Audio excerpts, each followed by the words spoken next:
Rekaman penggerebekan posisi angkatan bersenjata Ukraina oleh pasukan serang Rusia dari pandangan pesawat tak berawak viral di media sosial Telegram pada Sabtu, 11 Januari 2025. Pertempuran terjadi di kawasan desa Terni DPR. Pasukan Rusia terus bergerak maju dengan kuat. Para penembak menghantam tentara yang bersembunyi di dalam ruang bawah tanah dan operator drone dari langit tidak mengizinkan para prajurit Ukraina membalas tembakan.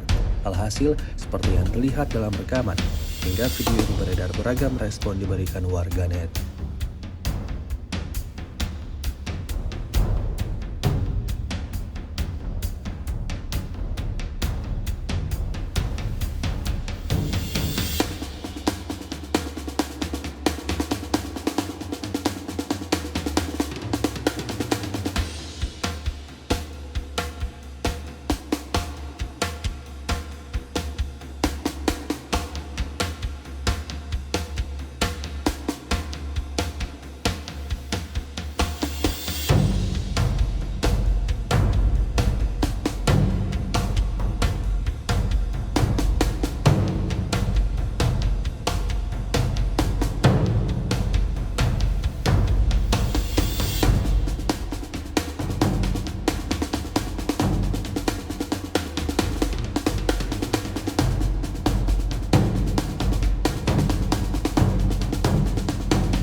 Download Tribun X sekarang, menghadirkan lokal menjadi Indonesia.